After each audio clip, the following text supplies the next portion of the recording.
வணக்கம். ஆதிகாவியம் என்று அழைக்கப்படுகின்ற ஒரு காப்பியம் இராமாயணம்.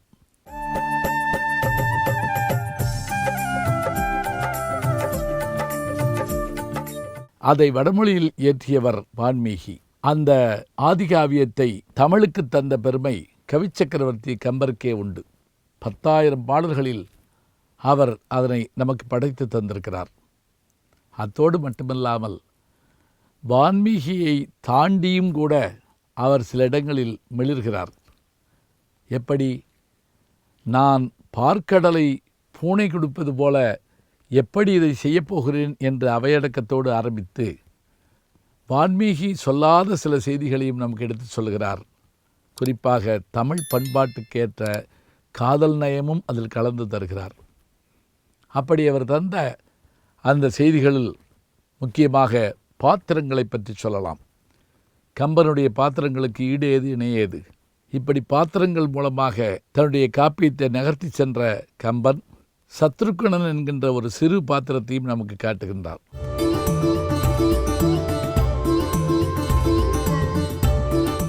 அயோத்தியை ஆண்ட மன்னனான தசரதனுக்கு 3 பட்டத்தரசிகள், கைகேயி, கோசலை, சுமித்திரை. இவர்கள் மூவருக்குமாக பிறந்த பிள்ளைகள் ராமன், பரதன், இலக்குவன், சத்ருக்கணன். தந்தை ஒருவர், தாய் 3, பிள்ளைகள் 4. சரி, ராமன் அவதாரம் எடுக்க வேண்டும் என்கின்ற இந்த முடிவு எப்படி செய்யப்படுகிறது? திரு அவதார படலத்திலே தேவர்கள் எல்லோரும் சென்று திருப்பார்கடலில் பள்ளி கொண்டிருக்கின்ற எம்பெருமானை பார்த்து, எம்பெருமானே, அரக்கர்களுடைய அந்த கொடுமை தாங்க முடியவில்லை, தாங்கள் பூமிக்கு வந்து அவதாரம் எடுத்து அவர்களை அழிக்க வேண்டும் என்று சொல்ல, அதன்படி தசரனுடைய மகனாக திருமாலே ராமனாகவும் ஆதிசேஷன் அவருடைய படுக்கை இலக்குவனாகவும் சங்கு சக்கரங்கள் பரத சத்ருக்கணர்களவும் பூமிக்கு வருகிறார்கள். இப்படி பூமிக்கு வந்த 4 நாம் 3 பற்றி அதிகம் கேள்விப்படுகிறோம். எப்படி? ராமன் ஓரில் ஓர்வில் ஓர் சொல், கதையினுடைய நாயகன். இலக்குவன் இணைபிறையாது நிழல் போட்டிருப்பவன். பரதன் தனக்கு கிடைத்த நாட்டை தன் அண்ணனுக்குத்தான் உரியது என்று அதை விட்டு கொடுத்ததோடு மட்டுமில்லாமல் அவனுடைய பாதுகைகளை வாங்கி கொண்டு வந்து நந்தி கிராமத்திலே 14 ஆண்டுகள் காத்திருந்து குறிப்பிட்ட நேரத்தில் வரவில்லை என்றால் நெருப்பிலே வீழ்ந்து மாய்வேன் என்று இருப்பவன். இவர்களுள் கடைசியாக இருக்கிற சத்ருக்கணனைத்தான் நாம் பார்க்கிறோம். சத்ருக்கணனுடைய அந்த அறிமுகமே எங்கு என்று கேட்டால், அவர்கள் 4 இருக்கிறார்கள். ஆனால் திருமணத்தின் போது, அதாவது மிதிலை நகரத்தில் ஜனகனின் மகளாகிய சீதையை ராமன் வில்லை முறித்து மணந்தபோது அவருடைய சீதையினுடைய சகோதரிகளாக இருந்த மாண்டவி, ஊர்மிளை, சுருதகீர்த்தி 3 முறையே பரதனும் இலக்குவனும் சத்ருக்கணனும் மணக்கிறார்கள். ஆம், சத்ருக்கணனுடைய மனைவி பெயர் சுருதகீர்த்தி, இலக்குவனுடைய மனைவி ஊர்மிளா, பரதனின் மனைவி மாண்டவி, ராமனுடைய மனைவி சீதை நமக்கு தெரியும். பெரும்பாலும் ராமனும் இலக்குவனும் சேர்ந்திருப்பார்கள். அதுபோல பரதனும் சத்ருக்கனும் சேர்ந்திருப்பார்கள். சத்ருக்கணன் தன்னுடைய அண்ணனாகிய பரதனை பிரியாது தேர் ஓட்டுவார். திருமணம் முடிந்து வந்த பிறகு தன்னுடைய பாட்டன் வீட்டுக்கு பரதன் செல்லுகிற போது, அசுபதியை காண செல்லுகிற போது தேர் ஓட்டி செல்லுகின்றான் சத்ருக்கணன். மீண்டும் அயோத்திக்கு வரும்போதும் அவன்தான் தேர் ஓட்டி வருகிறான். வந்தபோதுதான் அவர்கள் திடுக்கிடும் செய்தியை கேள்விப்படுகிறார்கள். ராமன் நாட்டிலில்லை, காட்டுக்கு சென்று விட்டான், தசரதனோ இறந்து விட்டான். இப்போது இருக்கிற சூழலில் என்ன செய்வது? தசரதனுக்கு ஈமக்கிரியைகள் செய்ய வேண்டும். ராமன் இல்லாததால் பரதன் அந்த பணியை ஏற்க முன்வருகிறான். ஆனால் வசிட்டர் தடுக்கிறார். பரதா, நில், நீ இந்த பணியை செய்யக்கூடாது. ஏன்? நான் அவர்களுடைய பிள்ளைகள் ஒருவன் தானே. இல்லை, உன் தந்தை இறக்கும்போது உன் தாயாகிய கைகை மீதிருந்த கோபத்தால் நீ அவருக்கு ஈமக்கிரியைகள் செய்யக்கூடாது என்று சொல்லிவிட்டு போய்விட்டார் என்று சொல்ல, இதை கேட்டு பரதன் அசைவற்று நிற்க சத்ருக்கணனை இந்த பணியை செய்ய சொல்கிறார்கள். சத்ருக்கணன் அந்த பணியை தொடங்குகிற போது வருந்தியே தொடங்குகிறான். நாங்கள் 4 பேர் அண்ணன் தம்பிகளாக பிறந்தோம். மூத்தவர் அவருக்கு கிடைத்த கடமையின்படி தாய் தந்தையர் சொற்கேட்டு காட்டுக்கு சென்றார். அடுத்தவரோ அவருக்கு பணி செய்ய அவரோடு சென்றார்.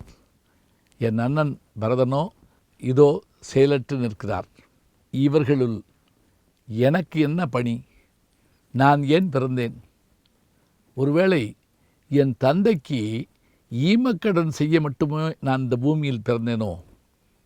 கொள்ளி வைக்க ஒரு பிள்ளை என்பார்கள், அதுபோல நான் அதற்கு மட்டுமா பிறந்தேன் என்று வருந்தி கொண்டே அந்த பணியை செய்கிறான். பின்னர் பரதனும் சத்ருக்கனனும் ராமனை காண செல்லுகிறார்கள், காட்டுக்கு செல்கிறார்கள்.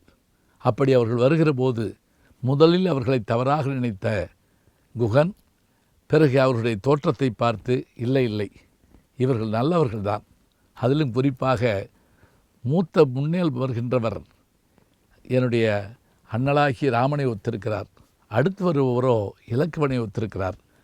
ராமனுக்கு பின்பிருந்த தம்பிகள் எந்த சூழ்நிலையிலும் தவறு செய்ய மாட்டார்கள், இது அவர்களை தோற்றத்திலேயே தெரிகிறது. நம்பியும் என் நாயகனை ஒக்கின்றான், அயல் நின்றான் தம்பியும் ஒக்கின்றான்.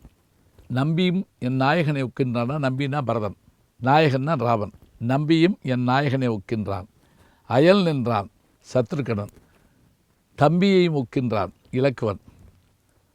துன்பம் ஒரு முடிவில்லை, திசை நோக்கி தொழுகின்றான். எம்பெருமான் பின்பிறந்தார் இளைப்பொறோ பிழைப்பென்றான். அப்படி அவனால் பாராட்டப்படுகிறார்கள். பிறகு பரதன் நந்தி கிராமம் நோக்கி செல்லுகிறான். அண்ணனிடம் சொல்லிவிட்டே செல்கிறான், 14 ஆண்டுகள் ஆன பிறகு நீங்கள் வரவில்லை என்றால் நெருப்பிலை வீழ்வேன் என்கிறான். யுத்தம் முடிந்தது. ராமன் புறப்பட்ட போது முனிவர்களுடைய வேண்டுகோளின்படி விருந்தருந்தி செல்ல வேண்டும் என்று கேட்க, அவன் காத்திருப்பானே உயிரை விட்டு ஓடுவான் என்று பயந்த ராமன் அனுமனிடத்திலே தன்னுடைய கணையாளியை கொடுத்து போ, அதை தடுத்து நிறுத்து என்று அனுப்ப வாயுவேக மனோவேகமாக வருகிறார் அனுமன். இங்கு அண்ணன் வரவில்லை என்றவுடன் அந்த நெருப்பை வளர்த்து அந்த நெருப்பு குண்டத்தை சுற்றி வர தாய்மார்கள் ஓடி வந்து, அவருடைய பெற்ற தாய்மார்களாகிய கைகேயி, சுமித்திரை, கோசலை ஓடி வந்து தடுக்க, தயங்காது நெருப்பிலே குறிக்கப் போகிறேன் என்று சொன்ன பரதன் சத்ருகுணனை நோக்கி, தம்பி, நான் போன பிறகு என் பணியை நீதான் செய்ய வேண்டும், இந்த நாட்டை நீதான் ஆள வேண்டும், அண்ணன் வருபறேன் என்று சொன்னவுடன் அப்போது கதறி அழுது சத்ருகுணன் சொல்லுகிற வார்த்தை இருக்கிறதே, அதற்கு ஈடேது இணையேது. அவன் சொன்னான், அண்ணா, நீ போன பிறகு அந்த இடத்தில் நான் இருப்பேன் என்று நினைப்பது எத்தனை ஒரு கொடுமையானது, அதை நான் செய்வேனா? செய்ய மாட்டேன். ஒரு பிள்ளை கானகம் செல்ல மற்றவன் தொடர்ந்து செல்ல, நீயோ நெருப்பிலை வீழ்ந்து மாய, நான் நாட்டை ஆள்வேனா? கேட்கும் போதே வேடிக்கையாக இல்லையா? ஒருபோதும் செய்ய மாட்டேன் என்று சொல்லி அவன் கால்களிலே விழுகிறான். அந்த காட்சியை கம்பர் தன்னுடைய பாடலிலே சொல்கிறார். அந்த பாடலை பாருங்கள். காணால நிலமகளை கைவிட்டு போனானை காத்து பின்பு போனானும் ஒரு தம்பி, போனவன்தான் வருமவதி போயிற்று என்னா ஆனாத உயிர்விட என்று அமைவானும் ஒரு தம்பி, அயலே நானாது யானாம் இவ்வரசால்வென் என்னே இவ்வரசாட்சி இனிதே அம்மா, மண்ணின் பின் வளநகரம் புக்கிருந்து வாழ்ந்தானே பரதன் என்னும் சொல் நிற்கும் என்றஞ்சி புறத்திருந்தும் அருந்தவமே தொடங்கினாயே, என்னின்பின் இவன் உளனாம் என்றே உன் அடிமை உனக்கிருந்ததேனும் உன்னின்பின் இருந்ததுவும் ஒரு குடைக்கீழ் இருப்பதுவும் ஒக்கும் என்றான். இந்த நேரத்தில் விண்வெளியில் தோன்றிய அனுமன் பரதனுடைய பாதங்களை பணிந்து, அண்ணன் வந்து விடுவார், இதோ கணையாளி என்று சொல்ல உடனே அவர்களுக்காக காத்திருக்கிறார்கள். ராமனும் வந்தார். பிறகு முடிசூட்டி கொண்டார். தம்பியர் அனைவரும் உடன் இருந்தார்கள். இங்கே சத்ருக்கனுடைய அந்த வார்த்தைகள் சொல்வதாக இருந்தால், தான் தோன்றியது எதற்காக என்று தன்னைத்தானே கேள்வி கேட்டுக்கொண்ட ஒரு பாத்திரம் சத்ருக்கனன் தான். எப்படி மகாபாரதத்தில் பஞ்சபாண்டவர்களுள் நகலனுடைய பாத்திரம் அதிகம் பேசப்படவில்லையோ, அதுபோல இங்கு இராமாயணத்திலும் சத்ருக்கனுடைய பாத்திரம் அதிகம் பேசப்படவில்லை. ஆனாலும் கூட ஒரு அரிசியிலே சிற்பம் செதுக்குவதைப் போல கம்பன் இந்த பாத்திரத்தையும் தன்னுடைய பாடல் வரிகளால் மிளறச் செய்கிறார். அதுதான் கம்பருடைய படைப்பாற்றலுக்கு ஒரு எடுத்துக்காட்டு. சத்ருக்கனனும் ஒரு மறக்க முடியாத பாத்திரம்தான். நல்ல செய்திகளை நாளும் சிந்திப்போம், நாளை சந்திப்போம். அன்புக்குரிய யூடியூப் நேயர்களே, நீங்கள் இன்னும் என்னை நெருக்கமாக பின்தொடர வேண்டும் என்று சொன்னால் ட்விட்டர், இன்ஸ்டாகிராம், ஃபேஸ்புக் போன்ற சமூக வலைதளங்களில் பின்தொடர்ந்து வாருங்கள். நாம் முன்தொடர்ந்து செல்வோம்.